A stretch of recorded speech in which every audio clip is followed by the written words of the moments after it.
Mawib dan melihat laporan-laporan agihan zakat secara telus. Itu sebagai permulaan lah, gambaran yang mengatakan kenapa lambat. Kita terpaksa mengikut beberapa step dan kita dah mudahkan pun step-step tersebut daripada ada beberapa helai borang yang perlu disign oleh ketua kampung dan sebagainya. Kita dah pemudahkan menjadi satu borang sahaja berbanding dengan dahulu. Dan tak nafikan kritikan-kritikan yang kita terima, kita ambil tu sebagai penambahbaikan yang supaya kita dapat perhalusi, supaya agihan zakat tu lebih mudah dan terus dapat kepada golongan sasar, insyaAllah. Itu sekadar permulaan lah tentang kenapa lambat dan sebagainya. Ustaz Faizul, saya tertarik dengan satu ayat daripada Ustaz sendiri. Waktu pandemik ni, ada golongan M40 turun jadi B40, turun jadi asnaf. Boleh tak Ustaz ceritakan lagi dalam 2-3 minit keadaan ni? Okey, untuk COVID-19 ni, dia actually banyak industri yang terjejas. Industri pelancongan, kemudian industri IKS dan sebagainya, yang mana kalau katakan sebelum ni gaji pendapatan mereka sememangnya mereka ni layak bayar zakat, tapi selepas daripada berlaku pembuangan pekerja, pengurangan gaji dan sebagainya, mereka ni terjun ke dalam asnaf. Itu yang kalau kita tengok ramai M40 lah yang paling nampak macam merungut, sebabnya dia ni antara tengah-tengah, kaya sangat pun tidak, miskin pun tidak. Jadi untuk situasi sekarang, memang dari segi kutipan zakat memang kita terpaksa all out lah supaya kita dapat bantu golongan-golongan yang terjejas ini. Cumanya dari segi golongan M40 yang terjejas ni, kita akan melihat kepada apa keperluan mereka, dan kita cuba nak bantu dari segi, kalau katakan mereka perlukan modal berniaga, kita akan bagi modal berniaga berbanding dengan kita berikan bantuan bulanan secara setiap bulan. Itu untuk inilah yang baru memasuki dunia asnaf. Dan kalau ikutkan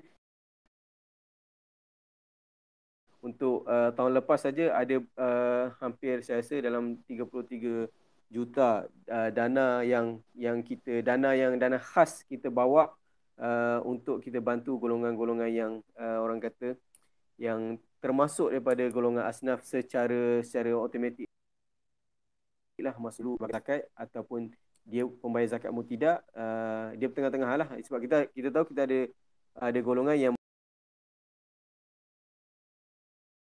membayar zakat, ini golongan yang kaya lah, yang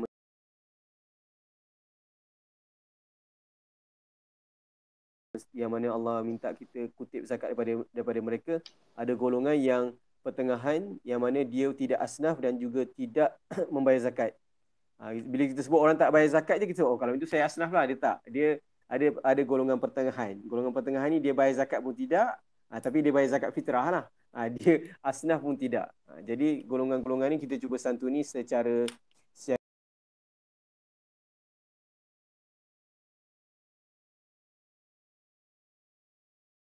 berkala dan secara konsisten lah untuk memastikan mereka ni boleh bangkit. Dan kebanyakan untuk M40 ni, kita melihat kepada taraf pendidikan mereka, yang background pendidikan mereka ni agak strong. Dia lebih mudah. Bila asnaf ada 8 golongan, mungkin yang kita boleh fokuskan kepada golongan fakir dan juga miskin. Yang mana golongan fakir ni dari segi perolehan pendapatan mereka ni lebih sedikit berbanding dengan miskin. Mungkin kalau di negeri-negeri pantai timur ataupun selatan, dia berbezalah dengan Kuala Lumpur. Sebab Kuala Lumpur ni kita panggil sebagai miskin bandar. Orang yang gaji 2,500 pun kalau katakan ada seorang isteri, kemudian 2 orang anak, kita melihat kepada komitmen mereka juga. Dan kalau kita melihat kepada rumah-rumah PPR ni, kebanyakan yang diduduki ni ibu bapa pun duduki sekali. Jadi kebanyakan, mungkinlah kadang-kadang orang tanya, kenapa orang tu dapat zakat sedangkan dia kerja okey. Tapi kita kadang-kadang orang yang terima zakat ni, dia tak adalah cerita kat semua orang, sebab orang bila sebut pasal zakat ni dia malu. Faham? Jadi bila kita melihat orang sebelah dapat zakat, kita terima 2 lah aduan. Satu aduan minta pusat zakat bantu orang tu, satu lagi bantuan minta pihak Baitul Mal stopkan bantuan. Oh, ada macam tu Ustaz? Sebab ada macam tu. Jadi ada dua benda lah sebab kita melihat kepada takkanlah kita nak minta orang ni maklumkan kepada individu-individu jiran tetangganya. Jadi sebagai orang persekitaran tu kebiasaannya bila pusat zakat datang ataupun institusi zakat datang kepada rumah mereka, mereka ada satu perasaan malu. Itu kadang-kadang sebenarnya bila kita semak-semak, mereka ni dia akan bergaul dengan sesama dia orang je. Kalau boleh bila dia orang terima bantuan zakat ni, kalau boleh dia orang tak nak tahu, tak nak bagi tahu yang dia orang ni terima zakat. Dia satu orang kata maruah dia, bila dia terima zakat maruah dia jatuh. Jadi sebab tu bila kita sebut tentang manfaat benefit zakat ni tak diwawarkan, sebabnya kadang-kadang orang tak nak mengaku terima zakat. Jadi poin yang menarik ni. terima stol zakat, kadang-kadang ada logo lah, logo zakat, logo Mawib, logo pusat-pusat zakat. Tapi kadang-kadang dia orang cabut, dia orang rasa malu. Seolah macam dia orang dapat modal berniaga tu daripada pusat zakat.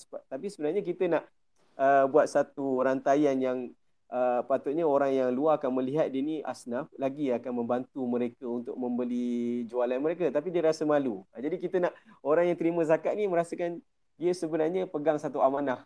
Jangan sorok-sorok. Kadang-kadang bila kita sorok, dia jadi macam orang luar tadi, orang luar lebih mempercayai mulut ke mulut lah. Bila kita sebut dan sebagainya, kepercayaan tu lebih tinggi berbanding dengan pusat zakat. Dia buatlah iklan bagaimana sekalipun, tapi kalau tak dengar pada mulut orang yang terima zakat tu sendiri, dia orang lebih percaya. Dia orang lebih percaya pada apa negatif-negatif yang orang sebut pasal zakat. Tapi nanti Ustaz, kalau bila diorang mulut ke mulut ni tak timbul masalah salah guna Ustaz. Kau pakai kereta besar, kau dapat zakat.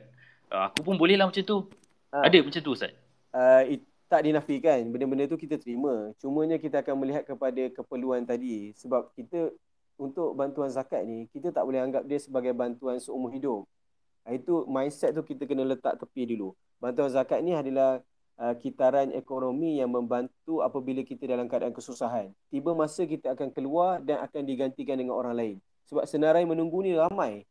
Jadi berapa ramai Ustaz senarai menunggu? Kalau ikutkan permohonan dah hampir mencecah pada jumlah yang kadar yang orang kata, sebab dia ada banyak bantuan. So untuk bantuan-bantuan ni dia banyaklah permohonan dia. Jadi untuk permohonan yang di wilayah persekutuan ni, kalau ikutkan bantuan zakat yang kita dapat, golongan asnaf ni lebih kurang dalam, nak kata untuk bantuan bulanan lebih kurang 128,000 orang yang mendapat manfaat daripada zakat itu sendiri. Dan penerimaan zakat itu sendiri berbeza-beza berbanding dengan tahap keperluan mereka. Maksudnya kalau katakan individu ini perlukan bantuan kewangan bulanan, maka bantuan kewangan bulanan sajalah dia dapat. Berbanding dengan individu ini, dia perlukan bantuan dialisis dan sebagainya, dia berbeza-beza. Untuk tahun 2019, penerima manfaat zakat lebih kurang 129,000 penerima manfaat zakat. Yang ini termasuklah semua kategori bantuan zakat yang ada di Mawib. Yang ini kita ada 28 kategori yang cukup holistik. Kalau katakan dapat satu bantuan ni, kebanyakan mesti ada bantuan-bantuan sampingan. Dan bila raya saja, kebanyakan ke semua asnaf yang menerima bantuan kewangan bulanan ni, dia ada tambahan lah. Kalau kita mungkin bekerja ada dapat bonus, diorang pun kita anggap sebagai satu tambahan lah untuk diorang dapat berbelanja untuk perayaan. Jadi kalau ikutkan, insya-Allah apa jua permohonan kita akan cuba layan, kita santuni sebaik mungkin dan kita pastikan tak ada golongan yang tercicir, insya-Allah. Ustaz, saya nak patah balik dekat angka-angka tadi yang Ustaz cakap. Secara puratanya cuma orang penerima zakat tu cuma dapat RM170 lebih sebulan. Betul Ustaz? Itu kalau kita ambil jumlah wilayah persekutuan. Di wilayah persekutuan B40 lah. Kita ambil jumlah B40 yang ada di wilayah persekutuan, kemudian kita ambil jumlah kutipan zakat di wilayah persekutuan dan kemudian kita bahagikan dengan B40 yang ada di wilayah persekutuan. Maknanya adakah kita perlu naikkan lagi kutipan zakat tu? Atau macam mana Ustaz? Of course. Maksudnya kutipan zakat yang ada dekat apa? Yang ada yang kita peroleh ni sebenarnya tak mencukupi. Maksudnya okey. Maksudnya tak mencukupi. Kalau kita ambil purata orang yang menerima yang membayar zakat pula, dia jumlah dia lebih kurang individu yang membayar zakat ni dia tak apa. Kalau ikut kat sini kita dapat 756,000 dan jumlah yang membayar zakat di wilayah Persekutuan ni lebih kurang dalam 430, lebih kurang dalam 1,700 lah setahun dia orang bayar. Maksudnya mana lagi golongan-golongan yang berkemampuan membuat bayaran zakat tapi tidak tampil ke depan membuat bayaran zakat secara melalui institusi zakat. Jadi kita naik orang yang bayar zakat ni dia kena tahu zakat dia tu sebenarnya bukanlah stagnan, bukan tetap, tapi dia 2.5% daripada jumlah.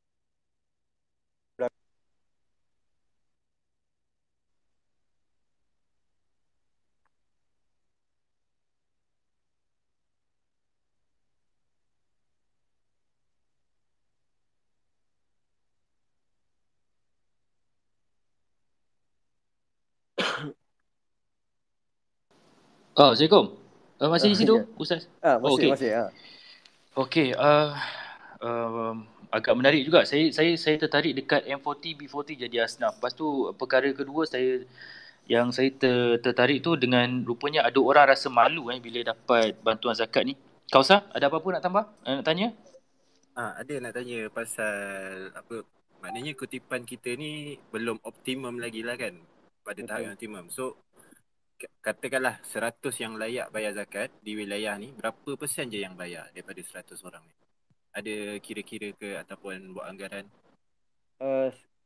Dari segi anggaran tersebut boleh kita katakan tidak lagi mencapai pada jumlah yang memberangsangkan. So dari segi data-data yang kita perolehi, orang yang layak membayar zakat ni dia dari segi kategori dia tak sama. Tak semestinya orang tu layak bayar tax maka dia wajib bayar zakat. Dia bergantung kepada hadul kifayah, berapakah keperluan untuk mencukupi keperluan mereka. Sebab kita dari segi pembayaran zakat ni kita ada penolakan yang tak ada limit berbanding dengan tax yang mungkin ada limit, ada dia punya capping dia.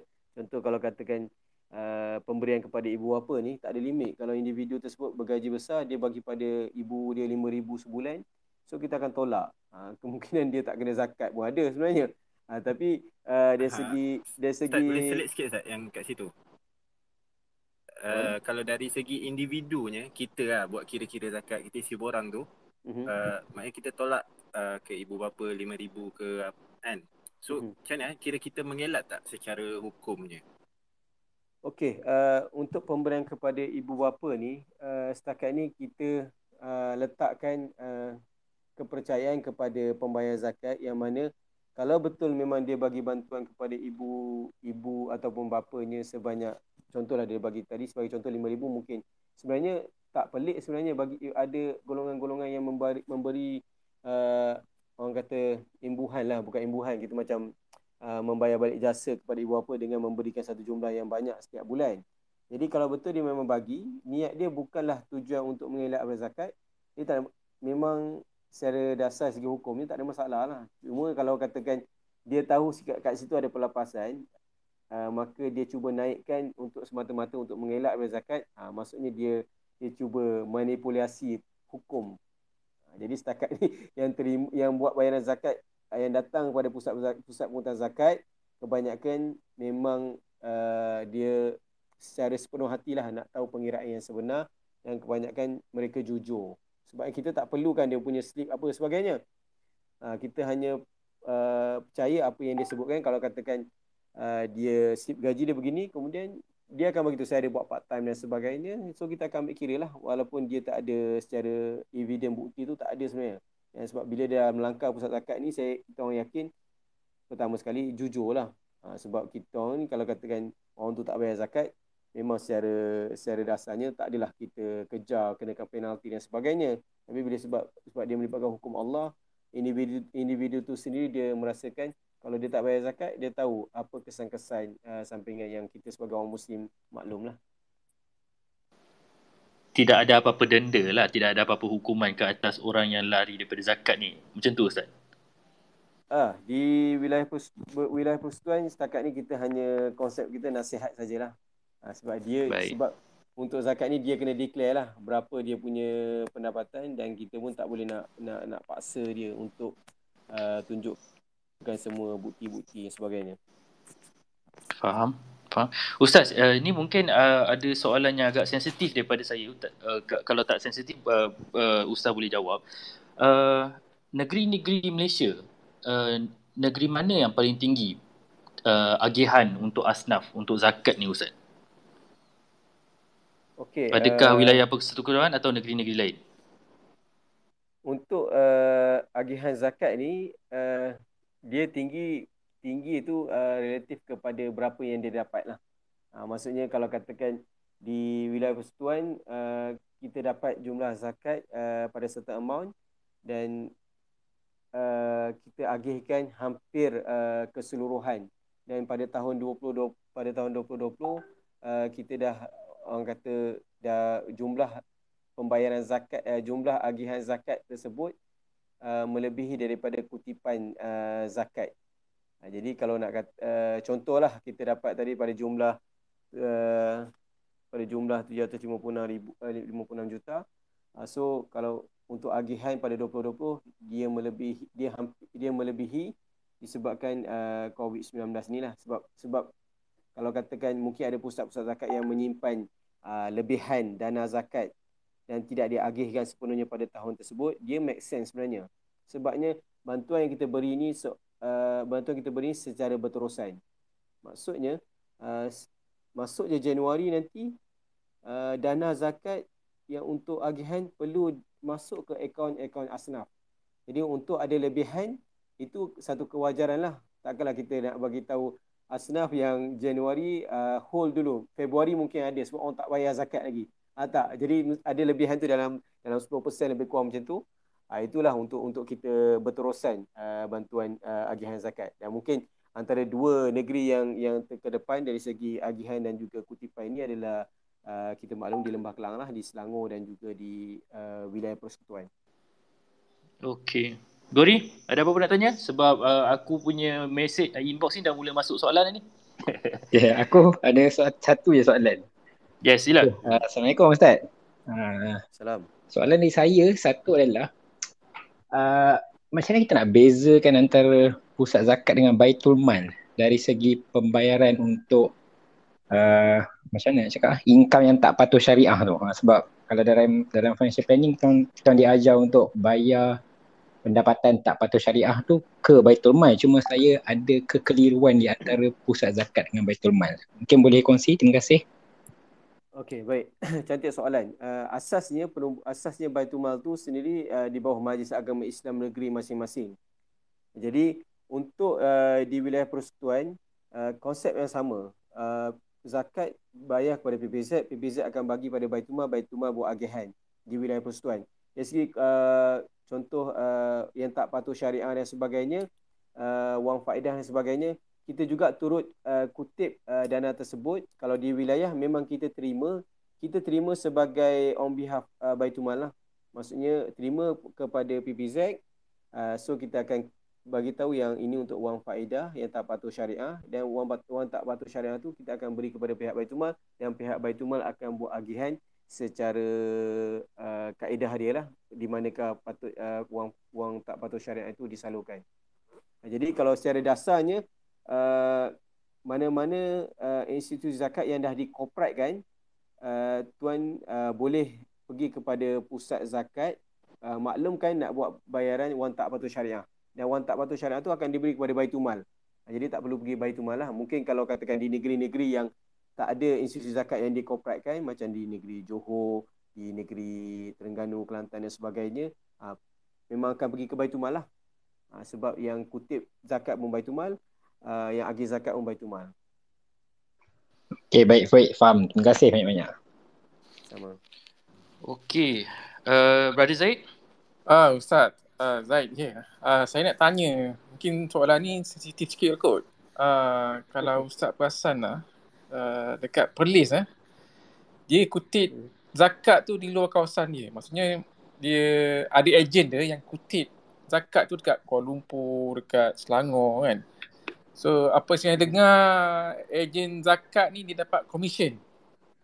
So boleh Ustaz bagi pendapat tentang perkara tu macam mana? Itu saja soalan saya. Okey, baik.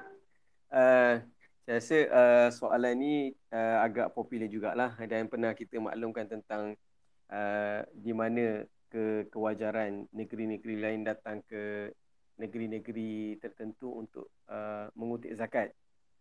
Saya dasarnya afdalnya zakat itu dibayar di tempat kita mencari rezeki. Itu yang secara afdalnya. Cumanya sebab kita ni dipecahkan melalui state. Setiap state ada negeri, ada majlis agama Islam masing-masing. Yang majlis agama Islam masing-masing ada pusat zakat masing-masing. Jadi dari segi negeri yang tuan sebut tadi tu datang ke negeri tertentu, datang mengutip zakat, kemudian diberikan komisen dan sebagainya. Benda tu berlaku mungkin dari segi tindakan yang dia buat tersebut tidak orang kata tidak tepat. Sebabnya daripada negeri hujung nun di belah utara datang ke sini ataupun di belah mana sekalipun datang ke sini untuk menarik harta zakat dan diagihkan pada tempat sana, seolah-olah mencabul hak asnaf yang ada di negeri tersebut. Jadi tidak satu perkara, bukanlah satu perkara yang wajar, dan benda ni telah diperhalusi, dan kita pun telah ambil tindakan tentang ejen-ejen daripada negeri lain ni yang datang kutip zakat di wilayah persekutuan. Dari segi tentang komisen tu, untuk makluman, zakat tu bahagi pada 8. Kita ada 8 golongan. Salah satu golongan yang Allah tentukan boleh terima zakat adalah amil. Amil ni adalah institusi zakat. Dari segi komisen yang dia terima daripada kutipan zakat dia di negeri lain tadi tu, mungkin dia ambil daripada 1/8 tadilah jumlah tu. Dari segi dia bagi berapa persen tu, wallahualam saya tak tahu. Cumanya dia still tidak mengambil dana zakat daripada asnaf-asnaf yang lain, tapi tindakan dia datang ke negeri wilayah, ke negeri Selangor dan sebagainya adalah satu tindakan yang tidak wajar lah. Dan kita nak larang, kita hanya boleh tangkap bila dia buat kesalahan di tempat tersebut dan kita boleh tangkap. Tapi kalau katakan kita nak bagi tahu ataupun kita nak salahkan pembayaran zakat itu sendiri, dia di luar bidang kuasa kita lah. Maksudnya kita nak, kalau kata individu tersebut memang nak bayar kat sana, walaupun dari segi kita tahu agama ni orang akan cari mana favoritism ustaz dia akan ke arah situ. Jadi dia nampak dia akan merosakkan institusi zakat itu sendiri. Jadi kita sendirilah main peranan. Kalau tuan-tuan dan puan-puan pembayar zakat, bayar zakat dekat tempat yang tuan-tuan dan puan-puan cari rezeki. Wallahu alam. Okay, terima kasih Ustaz. Yang saya dengar lah, dia punya komisen untuk amil tu dalam 20% lah untuk Perlis. Saya tak pasti dekat wilayah apa-apa, tapi dia bukan dalam 20% lah. Lagi satu, macam persepsi masyarakat kan, dia lebih suka, dia kata dia nak bayar zakat direct kepada asnaf. So dari segi hukum tu macam mana? Mungkin Ustaz boleh terangkan benda tu. Betul Ustaz, saya pun pernah ada mindset begini Ustaz. Saya rasa macam ada orang tengah baik aku bagi direct. Macam mana tu Ustaz? Okey.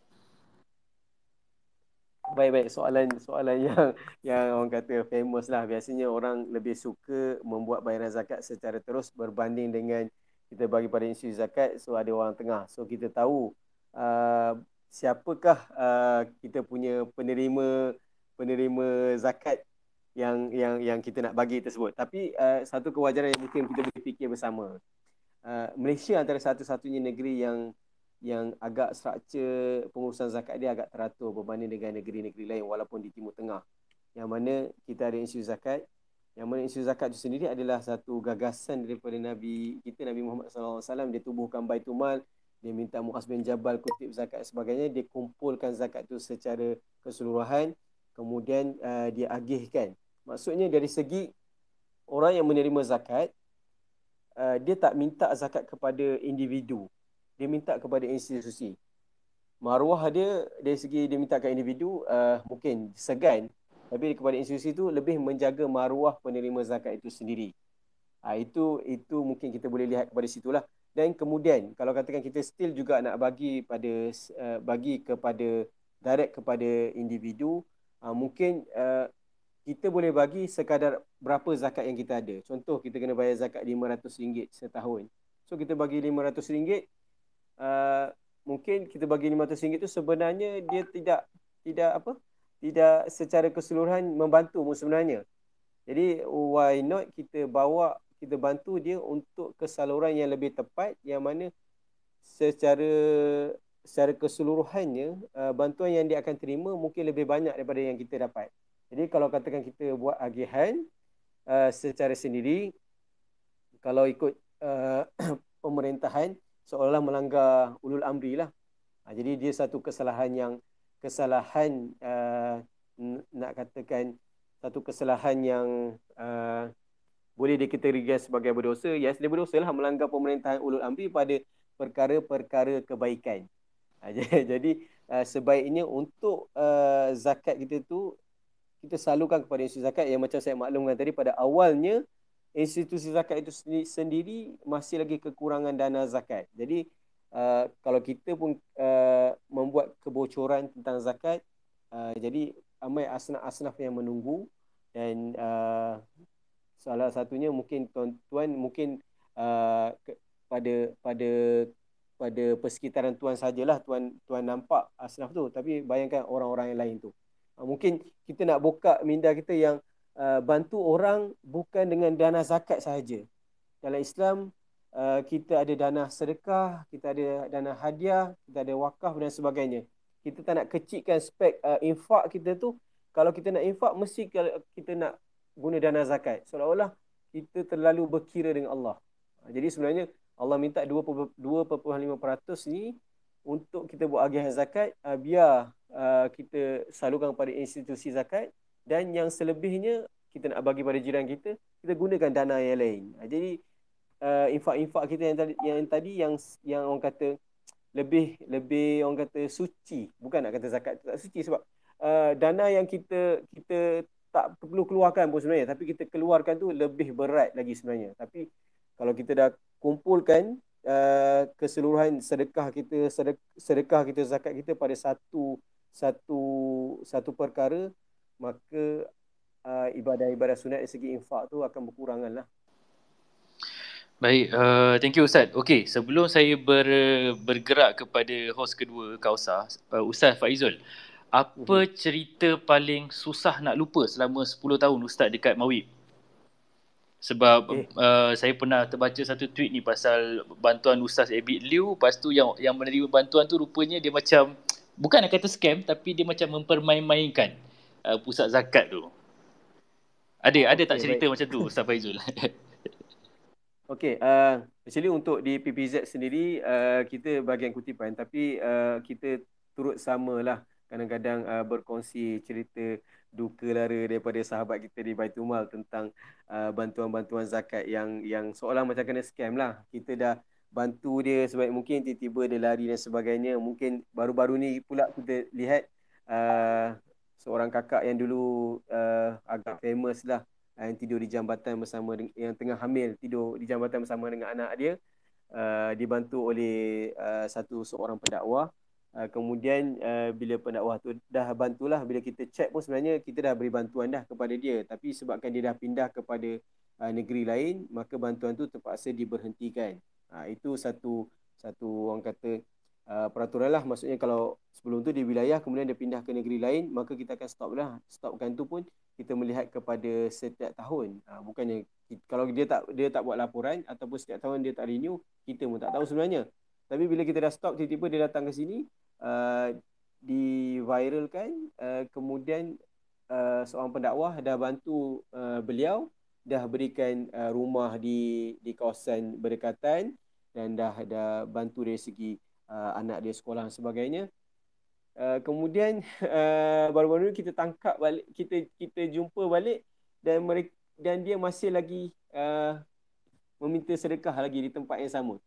Jadi kita kata kenapa minta sedekah lagi? Sebenarnya makcik ni, akak ni masih lagi sihat dan dah dibantu pun sebelum ni, dan kita orang pun dah bantu kalau akak masih lagi di wilayah maklumkan kepada kami. So sekarang ni memang kita dah uruskan kepada dia dan dah uruskan asnaf tersebut dan minta dia balik duduk dekat rumah dia.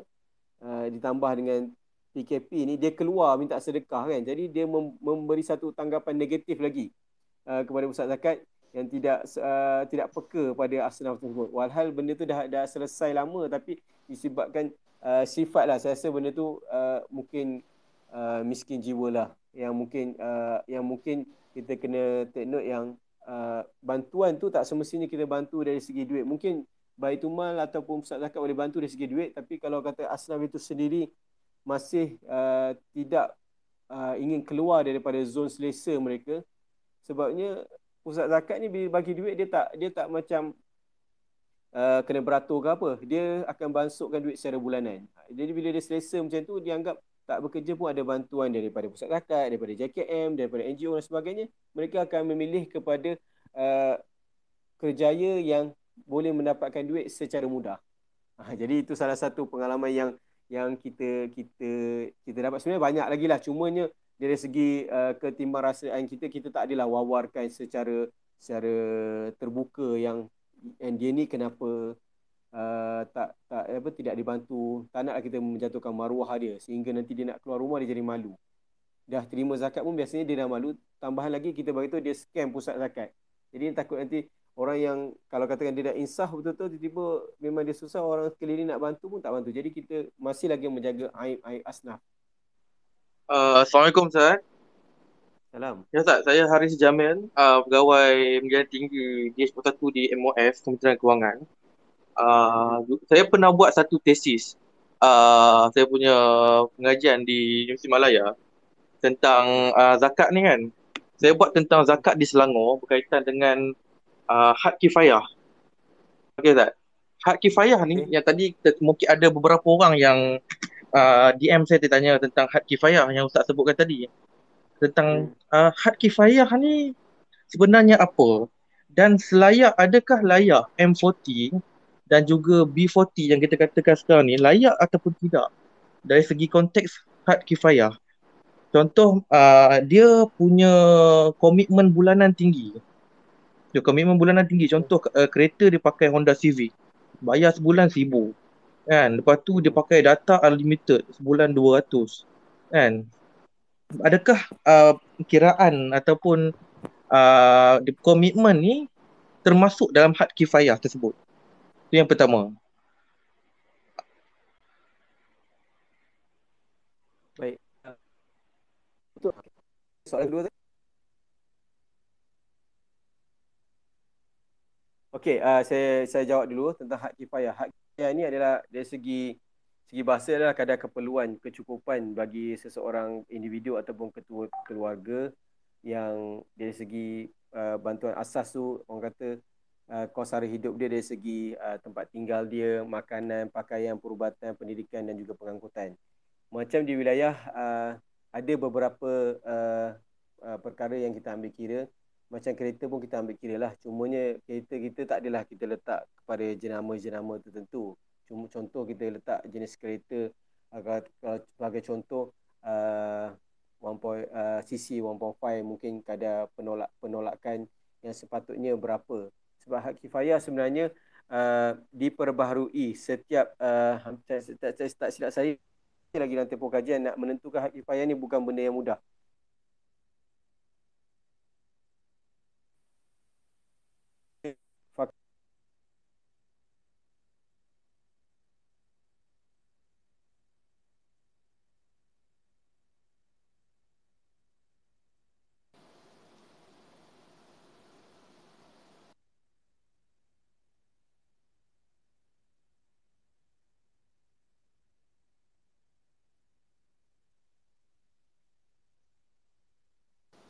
Alamak, Ustaz hilang. terputus Dan mungkin saya boleh kongsikan sikit lah pasal had kifayah ni ya. Okey. Berkaitan dengan had kifayah, kita tengok kalau dekat Selangor ni, kebiasaannya kita sewa rumah kita bayar 600 sewa rumah. Kedua, makan sebulan lebih kurang 300. Dah 900. Baju, contoh nak beli baju lah sebulan RM50, dah RM950. Dari segi kesihatan, dari klinik, anak sakit, apa semua tu dah kira RM50 ni contoh. Lebih kurang dah 1,000 lah. Kemudian ada tanggungan pula, anak OKU lagi. Kita kira-kira lebih kurang nak beli susu, pampers, lebih kurang 400. Dah 1,400. Tapi yang bekerja hanyalah ayah dia seorang je. Ayah dia seorang je bekerja, yang mana gajinya RM1,000 sebagai pengawal keselamatan contohnya. Jadi, kalau ikutkan gaji RM1,000, tolak dengan komitmen bulanan yang wajib. Maksudnya memang tak boleh tidak kena bayar juga 1,400. Jadi dah short sebulan 400. Jadi dia dah tergolong dalam golongan yang melebihi had kifayah dan orang kata dia layaklah menerima duit zakat tersebut. Dan kebiasaannya bukan sekadar duit zakat je. Dia layak untuk menerima duit daripada JKM, tapi kalau nak tambah JKM pun RM300, dia masih short lagi RM100. Jadi kebiasaannya yang setahu saya buat kajian di Lembaga Zakat Selangor, mereka akan memberikan mengikut kesesuaian dan juga menambahkan lebih sedikit berbanding gaji bulanan. Contohnya dia bagi gaji pekerjaan dia sebagai guard RM1,000. Dia jabatan awal ataupun LZX, Lembaga Zakat Selangor akan bagi 300, JKM akan bagi lagi 300. Jadi dia akan ada lebihan wang sebanyak 200 lah. So itu kebiasaannya penggunaan ataupun pengiraan dalam had kifayah. Dan kita boleh tengok dalam had kifayah ni keperluan. Okey, contoh tadi M40 kan. M40 dulu gaji dia 10,000 kan. Dia beli kereta, dia bayar bulanan 1,000. Rumah dia sewa rumah di kondo, bayar sebulan 1,800, 2,800. Kemudian duit api, duit air campur dengan wifi lebih kurang RM500 kan. Dah jadi lebih kurang 3,000 lebih, 3,300. Tapi sekarang lepas dah ada pandemik ni, gaji dia dah tak ada, dia tinggal pendapatannya 3,000. 3,000 saja pendapatannya selama sebulan. Dia dah short RM300. Jadi sepatutnya kalau ikutkan Lembaga Zakat Selangor ataupun pusat-pusat zakat akan meminta dia turunkan kadar hidup dia. Contoh dia duduk dekat kondo, mungkin dia boleh berpindah ke rumah yang lebih sederhana. Tak perlu bayar sehingga 1,500 untuk duduk di kondo. Dia boleh sewa di mana-mana rumah yang ataupun di mana-mana apartmen yang mana kena bayar 1,000 sebulan. Kita rendahkan sedikit kita punya kadar hidup untuk membantu lebih ramai asnaf-asnaf yang memerlukan kan.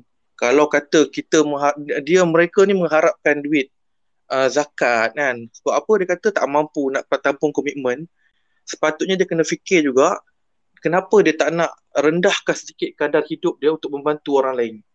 Itu setakat yang saya buat kajian masa di UM dahulu. Dan kemudiannya berkaitan dengan soalan pemberian zakat direct kan. Dan saya pernah buat satu kajian bersama dengan Puan Sabrina di LZS Selangor. Dia kata kebiasaannya ada satu kes dahulunya, ada seorang pakcik ni, dia memang dia kata dia susah. Dia susah.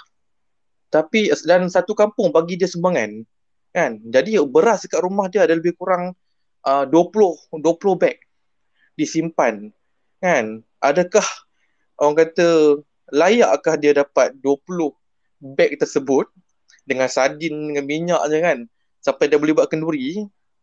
Dan asnaf-asnaf yang lain ada sepatutnya dapat dekat kampung tu, tak dapat.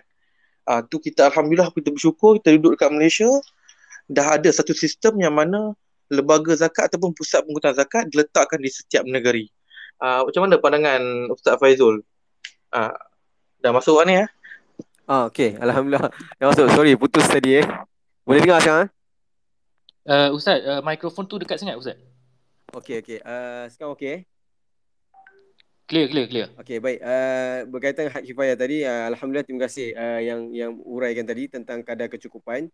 Yang mungkin hak kifayah yang lebih kita melihat secara detail adalah untuk bantuan bulanan.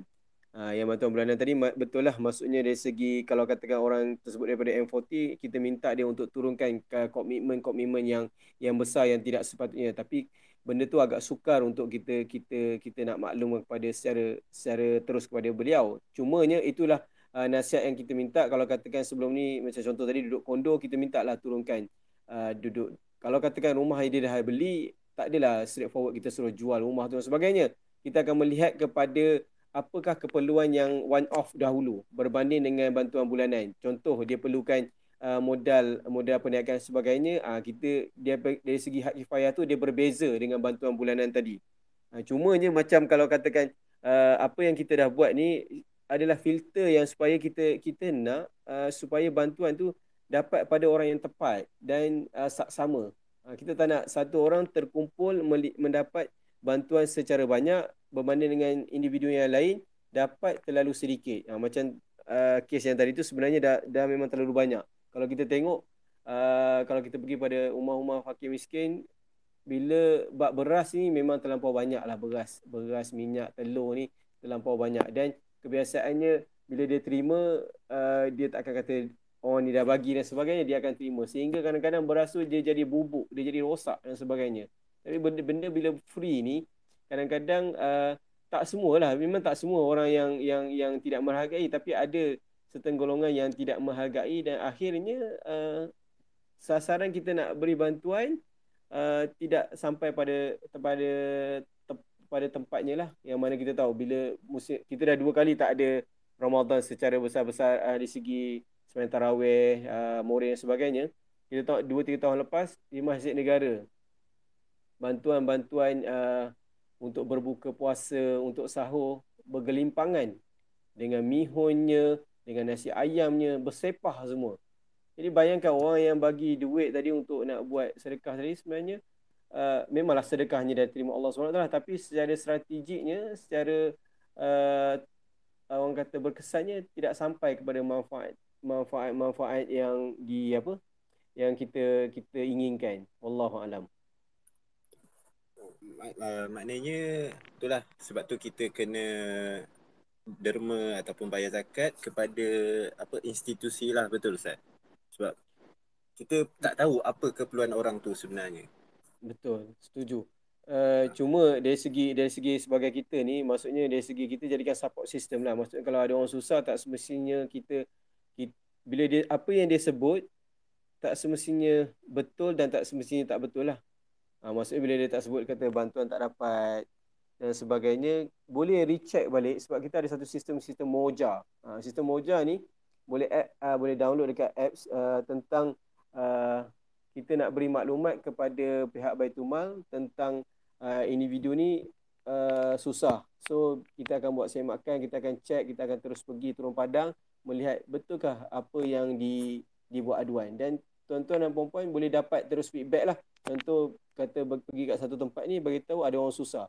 Kemudian bila pihak Baitulmal buat check, sebenarnya dia ni dah ada bantuan dah, tapi dia ni memang suka duduk di jalanan untuk mengemis. Jadi kita pun tahu yang dah selesai tanggungjawab kita. Jadi ini bukan soal Baitulmal dah, ini soal dia. Jadi lebih mudah lah kalau tuan-tuan ada membantu dari segi pengesanan yang mana melalui app saja boleh buat aduan dan boleh terus dapat kepada pihak Baitulmal. Wallahu alam. Oh, jadi maknanya kalau kita gunakan apps ni, kita boleh tahu orang tu, maknanya dia akan bagi feedback, orang tu ada bantuan atau tidak. Ya, kita akan mula-mula kalau katakan kita bagi tahu yang ada asnaf di satu tempat, kalau katakan tak dapat nombor IC dan sebagainya, memang kita akan pihak Baitulmal akan turun padang, akan buat siasatan. Kalau orang tu ada ketika tu memang boleh dapatkanlah teruslah feedback. Tapi kalau katakan bila you all datang buat situ, esoknya biasanya dia akan hilang. Cuma kalau nak lebih telus, dapatkan nombor IC dan sebagainya lah. Tapi mungkin dia pun kalau dia genuine dia akan bagilah. Tapi kalau katakan dia pun pusing-pusing IC hilang dan sebagainya, memang pihak kita akan buat siasatan. Kalau betul dia asnaf, kita akan bantu dan kita akan beritahulah kita dah bantu dah akak ni dah. Jadi sebelum kita nak viralkan ke apa, first kita buat semakan dululah, betul Ustaz? Betul, setuju. Sebab laluan untuk semakan tu dah disediakan. Kita je mungkin orang tak berapa tahu. So malam ni dah ramai yang tahu. So lepas ni kalau ada orang fitnah ke apa ke, kita bagi tahu, cuba semak kat sini dulu kan. Betul Ustaz? Betul. Okay. So sebab saya dah cakap pasal fitnah tadi kita nak ke tajuk utama kita balik, ke mana duit kita dan kenapa macam pusat zakat ni tak berfungsi lah. So saya nak tanya based on pengalaman Ustaz sendiri, berdasarkan pemerhatian saya memang ada pattern ataupun gerakan-gerakan yang attack institusi zakat ni. Saya tak tahulah gerakan apa, liberal ke apa, saya tak sure. Tapi memang ada gerakan, saya nampak ada gerakan yang attack institusi zakat ni. Jadi dari pusat zakat sendiri, betul ke ada gerakan yang attack pusat zakat ni? Dan kalau ada, macam mana pusat zakat tangani benda ni? Okey, kita ledakkan teknologi ni begitu ke depan ni, memang secara tak langsung pusat-pusat zakat terkesan dari segi orang kata tuduhan ataupun lemparan-lemparan negatif kepada kami. Dan kebiasaannya, kalau tuan-tuan nampak patternnya, kebiasaannya pada Ramadan dan pada hujung tahun. Memang patternnya setiap Ramadan, hujung tahun, benda ni akan kita semulalah. Kalau katakan isu-isu ni kadang-kadang dah 10-15 tahun yang lepas, benda ni akan di-recycle balik dengan tajuk yang berbeza dan sebagainya. Dari segi kita nak tahu adakah ini satu perancangan tertentu oleh pihak tertentu, wallahu alam. Cumanya bila kita dapat satu perkara tentang pusat pengurusan zakat, sebaiknya kita masuk pada website atau Facebook kita orang, Facebook PPZ atau Facebook Baitul Mal, kita dapatkan gambaran ataupun fakta yang sebenar tentang perkara tersebut. Dan saya yakin setiap kali perkara yang viral berkaitan dengan zakat, kebiasaannya telah disantuni sebenarnya. Mungkin kalau katakan ada 2-3 yang terlepas pandang, kita ucapkan terima kasih kepada netizen ataupun orang-orang awam yang membantu pihak Baitul Mal ataupun institusi zakat untuk sama-sama kita kesan perkara ini, dan insyaAllah akhirnya kita dapat saham membantu, berbanding dengan kita membuat satu lontaran ataupun question mark dan sebagainya yang memberikan satu tanggapan negatif, dan bila tanggapan negatif tu diterima secara bulat oleh pembayar zakat, dan akhirnya menarik bantuan zakat, yang akan paling terjejas adalah asnaf yang menerima bantuan zakat secara bulanan ataupun bantuan-bantuan lain. Jadi sebenarnya secara tak langsung bukanlah nak mengatakan kita sebagai institusi zakat ini adalah sempurna dan sebagainya, tapi kita cuba memberi penambahbaikan dari masa ke semasa. Dan sebenarnya dari segi pattern tu, kadang-kadang kita secara tak langsung menyumbang kepada pattern tersebut. Kadang-kadang bila kita melihat yang kritikan negatif dan sebagainya ini, sebenarnya bukanlah daripada kebanyakan daripada fake account dan sebagainya. Tapi wallahualam, saya tak nak berani kata yang itu adalah satu gagasan daripada pihak-pihak tertentu ataupun agenda tertentu, wallahualam. Cuma yang viral tentang gereja yang baru-baru ni, kita melihat kepada isu 3 orang yang membuat laporan tentang tak menerima zakat dan sebagainya, pun benda tu pending, dan akhirnya kita melihat kepada ini sebagai nak mencari satu publicity yang kita tak boleh nak terima maklumat. Kita tak boleh dapat maklumat daripada diorang ni, dan ada maklumat yang kita dapat memang mereka ni dah terima zakat pun sebenarnya. Dan akhirnya yang tentang gereja, yang mungkin boleh masuk tentang gereja yang katakan bila nak pergi gereja ni just tulis nama dan sebagainya, memang kita dah buat siasatan, kita dah pergi, dan benda tu tak berlaku pun sebenarnya. Sebabnya kalau katakan benda tu secara betul, maklumkan tentang gereja apa dan di mana. Dan kita dah pergi gereja yang dikatakan tu memang tak ada pun sebenarnya. Dari segi tulis nama, dapat bantuan semua tu tak ada. Mitos lah maknanya. Mitos lah sebenarnya. Benda tu sekadar nak menguatkan cerita saja sebenarnya. Okey. Alhamdulillah, terima kasih menghampiri 500 pendengar malam ni. Kemudian punya DM pun dah boleh masuk Ustaz. Kita pun dah dekat lebih sejam ni. Saya jadi wakil kepada orang-orang bertanya ni Ustaz. Boleh. Okey, soalan daripada saudara Syaf. Ni ada 3 soalan ni. Mungkin setiap satu soalan Ustaz boleh jawab dengan pendek dan padat lah. Salam, topik zakat ni ada kaitan dengan tajuk final year projek saya. Saya ada persoalan. Nombor 1, apakah masalah kutipan zakat yang sering berlaku? Ustaz, soalan nombor 1. Okay. Masalah kutipan kebocoran zakat individu-individu yang membuat bayaran zakat tidak kepada institusi zakat. Soalan nombor 2, ada tak zakat ni diberi kepada bukan Islam? Secara langsung tidak ada, sebab kita kategorikan yang bantuan zakat yang di Baitul Mal Mawid kita bagi kepada golongan mu'alaf, yang golongan yang telah masuk Islam. Dari segi proses pendidikan mereka dan juga bantuan kalau mereka susah lah, itu sahaja. Untuk bantuan kepada bukan Islam tidak diberikan sebab masih ramai lagi orang Islam yang susah. Faham. Okey, soalan ketiga, kenapa zakat ini hanya disalurkan kepada orang Islam yang memerlukan saja dan bukannya orang bukan Islam? Okey, asasnya zakat itu sendiri dikeluarkan kepada orang Islam dan diagihkan kepada orang Islam juga yang dikategorikan sebagai asnaf. Mungkin kalau dari segi perbahasan akademik, kita boleh melihat kepada zakat mu'alaf tu ada 2 kategori lah. Orang bukan Islam yang dijinakkan hatinya, ataupun orang bukan Islam yang kita nak tutup mulutnya ataupun nak cegah kemungkaran ataupun kerosakan yang lebih besar. Tapi itu pada zaman dahulu. Tapi untuk ketika ini benda tu tak berlaku dan kita memang majoritinya orang Islam dan kita fokus kepada orang Islam terlebih dahulu dan juga mu'alaf. Saya terfikir daripada soalan saudari ni, Tuan Ustaz, macam mana kita nak kurangkan kemiskinan di kalangan orang Islam kita, Ustaz. Tapi mungkin space lain kali kot, Ustaz. Boleh. Okey, soalan daripada Muhammad Syami. Tolong tanya, kalau peniaga-peniaga kecil yang tak bayar income tax, kena bayar zakat atau tidak? Kalau kena, macam mana nak kira cara betul dia? Okey. Ustaz. Baik, betul. Pembayaran teks tak semestinya mengatakan seorang itu wajib bayar zakat ataupun orang itu tak kena teks tidak mengatakan orang itu tak perlu bayar zakat. Pembayaran zakat, kewajipan bayar zakat pendapatan ataupun perniagaan ini dikira berdasarkan kadar nisab. Maksudnya ada juga penolakan diri dan sebagainya. Kita kira semua, kalau katakan pendapatan tersebut melebihi pada nisab, pada tahun ini nisab lebih kurang dalam RM20,299 setahun. Maksudnya dari segi pendapatan yang dia dapat setahun, kalau dia dah tolak apa kategori-kategori penolakan yang kita suggestkan, kita benarkan tersebut, kalau melebihi maka dia wajib bayar zakat 2.5%.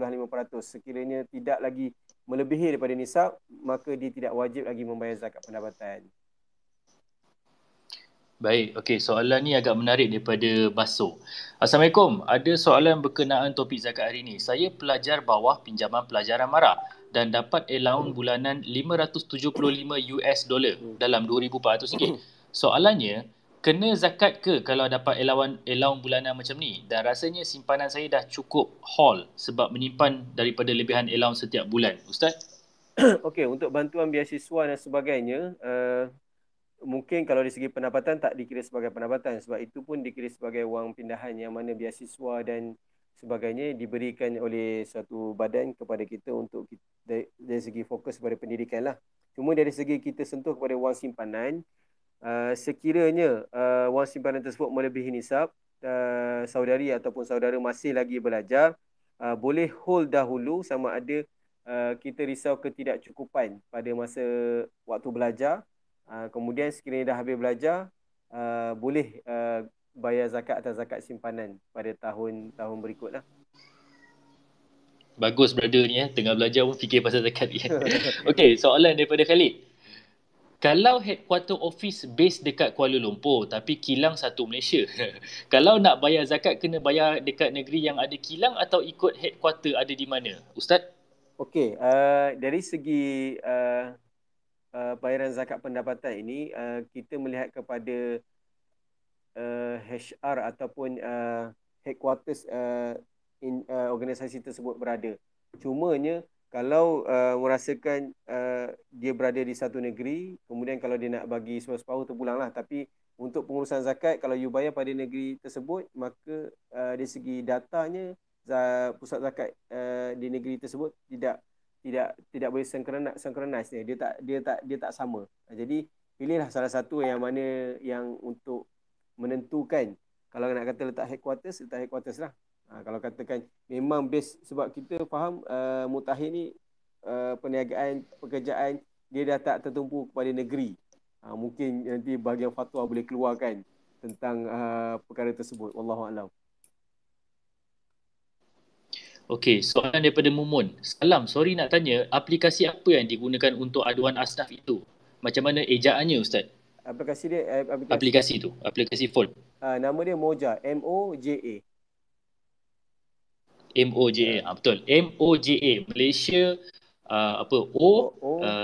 Jordan, Amerika. Malaysia Moja. Okey, soalan daripada Abbas.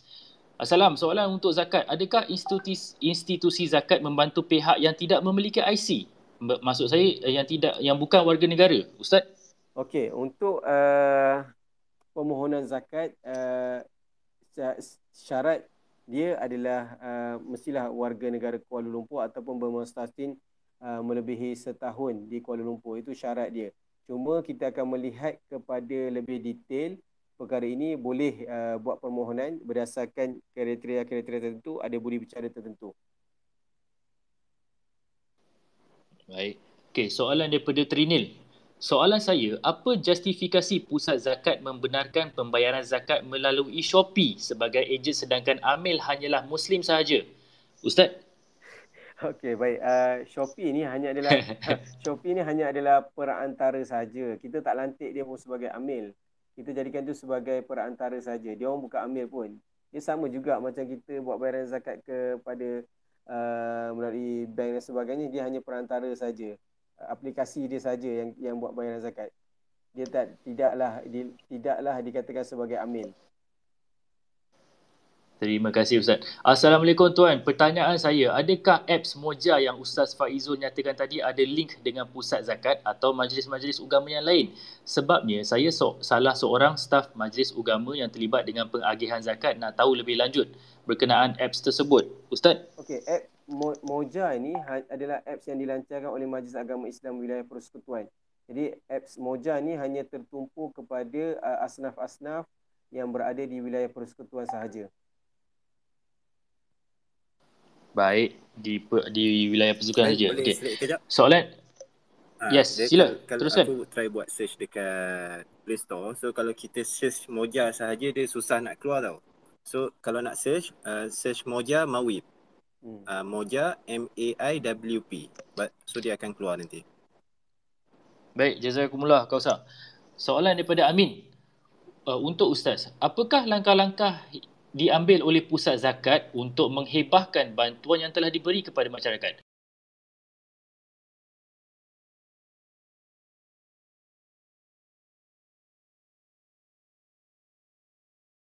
Saya lihat masyarakat sekarang peka dengan berita dari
peluang yang diberikan, dan insya-Allah mudah-mudahan dengan sedikit pencerahan ataupun perkongsian pada malam ni membuka sedikit orang kata dimensi tanggapan ataupun persepsi institusi zakat oleh tuan-tuan dan puan-puan. Jadi untuk memudahkan tuan-tuan dan puan-puan boleh layari ataupun pergi pada page Pusat Pengurusan Zakat kalau di PPZ Mawib www.zakat.com.my ataupun untuk nak membuat bayaran zakat secara potongan gaji boleh layari ptg.zakat.com.my. Mungkin kalau katakan sebelum ni kita tak familiar tentang zakat dan sebagainya, mungkin boleh mulakanlah step pertama ni mendekati pusat-pusat pengurusan zakat, kita ambil tahu yang zakat kita ni berapa yang kita kena. Dan untuk dari segi kebiasaan kalau katakan kita nak buat agihan secara sendiri dan sebagainya, saya sarankan kita cuba buka dimensi infak ni lebih luas, yang mana ada Allah kata zakat wajib kita bagi pada institusi, kemudian sedekah kita boleh bagi kepada sesiapa sahaja golongan, tak kisahlah kita nak bagi kepada saudara mara kita dan sebagainya. Kemudian untuk hadiah dan sebagainya atau wakaf kita boleh bagi kepada channel-channel lain. Untuk zakat kita salurkan kepada institusi sebab institusi zakat sendiri memerlukan bayaran zakat secara holistik, secara terkumpul dalam jumlah yang banyak supaya kita boleh bantu lebih banyak. Maksudnya kalau katakan sekarang kita boleh bagi sehingga 700 bantuan bulanan, mungkin lepas ni why not kalau kata bantuan zakat banyak kita boleh bagi. Memang kalau apply zakat je kita boleh bagi sampai 1,000, 2,000 dan sebagainya, supaya mereka ni kadar kecepatan dia keluar daripada golongan asnaf tu lebih cepat dengan adanya dana-dana zakat yang dikeluarkan oleh tuan-tuan dan puan-puan Allah Subhanahu Wa Taala, insya-Allah. Okey Ustaz, ini mungkin kata-kata akhir daripada saya, tapi mungkin saya nak minta sedikit nasihat atau pandangan daripada Ustaz Faizul sendirilah. Sebab saya ni agak aktif dekat Twitter dan alhamdulillah follower saya semakin hari semakin bertambah dan alhamdulillah kebanyakan mereka anak muda. Dan saya sering rajinkan diri post tentang bisnes, mulakan perniagaan. Salah satu aim saya adalah nak mengurangkan kemiskinan, dan malam ni kita pun sendiri dengar daripada Ustaz Faizul sendiri, kita nak sampaikan bantuan tu kepada orang Muslim. So saya nak minta pandangan sikit daripada Ustaz. Kalau macam apakah atau mungkin di masa mendatang Ustaz Faizul kita boleh buat lagi space, apakah langkah-langkah yang kita perlu buat terutamanya anak muda yang aktif dekat media sosial ni untuk kurangkan kemiskinan dia Ustaz. Kurangkan masalah kemiskinan di dalam umat ni. Boleh insya-Allah. Boleh jawab? Okey. Boleh insya-Allah. Dia benda yang satu kolaborasi yang baguslah, yang mana Tuan Fahmi sendiri ada follower ataupun orang kata rakan-rakan yang meluas yang boleh sama-sama kita ambil manfaat dari segi pengaruh dan sebagainya. Boleh kita kongsikan tentang bagaimana kita nak membasmi kemiskinan ini, bukan tertumpu semata-mata hanya bantuan monetary semata-mata. Dan monetary pun sama juga. Maksudnya kita boleh adakan support system supaya orang yang terima zakat ini berasa satu amanah dan tak malu dan sebagainya.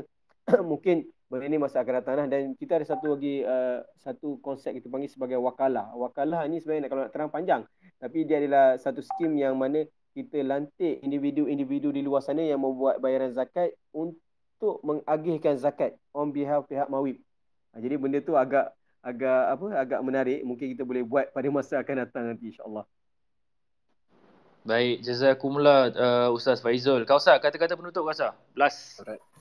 So kalau dari aku tak ada apa sangat, cumanya kita kalau boleh sebagai individu lah bagi tahu kat kawan-kawan ke apa, saudara mara apa semua, yang zakat ni, sebab orang selalu ingat bila zakat je zakat fitrah, orang terlupa zakat pendapatan, orang terlupa zakat zakat harta, zakat simpanan. So benda-benda ni kita kena check lah.